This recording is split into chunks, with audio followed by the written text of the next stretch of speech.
So things are really ramping up now. In this episode, I want to take you behind the scenes of the new prototype production line in Austria and a first look inside the factory where your Grenadier will be built.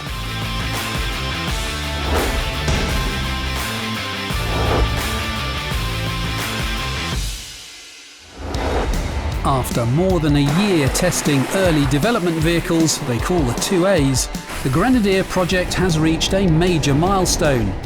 Ineos Automotive's engineering partner in Austria is now building a fleet of much more advanced next-generation prototypes. You guessed it, the 2Bs. Hans-Peter Pessler is the engineer in charge.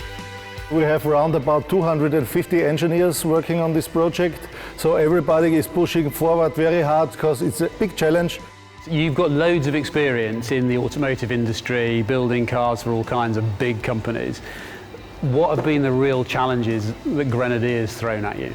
The first challenge was to understand what Ineos wants to have, so to get their ideas into the paper, into the sketches, into the computer, and then finally into this car. We are very happy that we have these 2A vehicles right now, and the next big phase is the 2B. And how many? Around about, let's say, 80 plus. Welcome to the Grenadier's first small-scale production line. It's been created not just to build the limited run of new prototypes, but also to test and perfect every stage of the process, from start to finish. Experience gained here is helping the team plan the path to mass production. Each Grenadier is built from around 350 individual panels. A complex 3D jigsaw held together by glue and weld. The doors and closures are aluminium. The rest of the body is galvanized steel. The shells are protected with 4 coats of paint applied in a 7-stage process.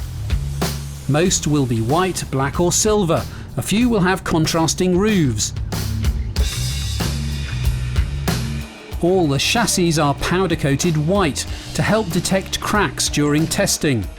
Axles and powertrains are supplied pre-assembled. The majority left-hand drive. It takes just over a month to build each prototype from scratch, but there are 8 vehicles in build at any one time. When they leave here, these 2B prototypes will be put through extensive safety and performance testing. Some are destined for high-tech automotive science laboratories. Others will be shipped around the world to see if nature can break them. Lessons will be learned, of course, and the Grenadier will continue to evolve over the coming months. Yes, it definitely looks the part. Now the engineers must prove it can get the job done. Now, as you may know, Ineos Automotive has bought a manufacturing site in Hambach, and it will be the home of the Grenadier. So I thought you might like to take a closer look.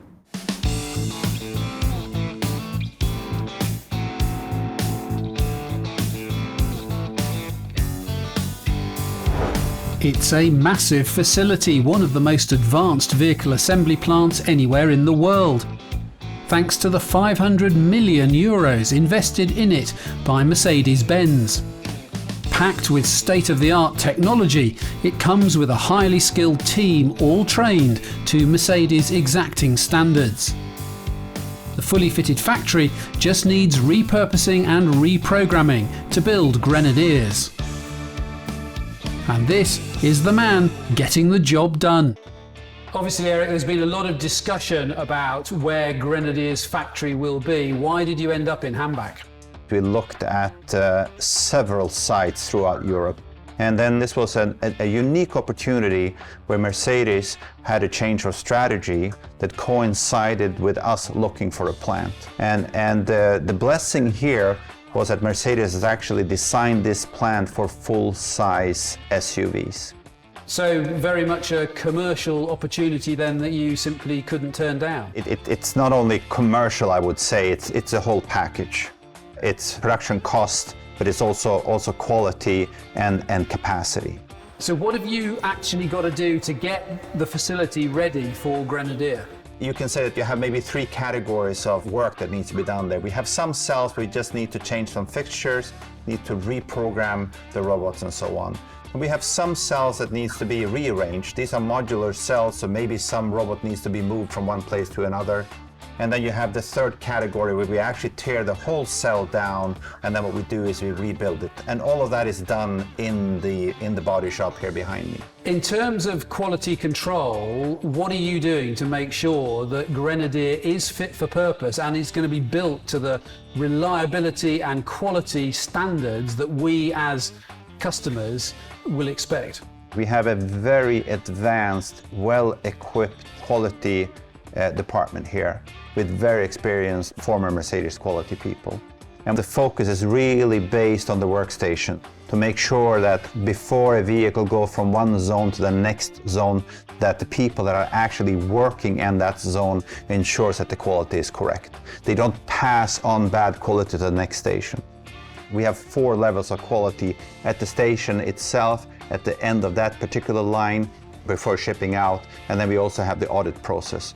So from where you're sitting right now, what are the big challenges coming up?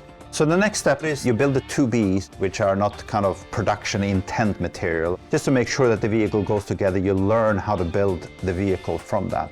Then what we do is we go into the next phase, and that's when we start to build prototypes using the actual production process. Then what you do is you ramp up the production then up until the speed that you want to run it. Listen, Eric, thank you very much for your time. Thank you, appreciate it. So the most advanced Grenadiers yet are now rolling off the prototype assembly line.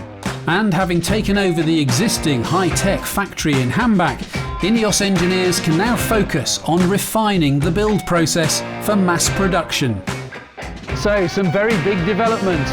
See you next time.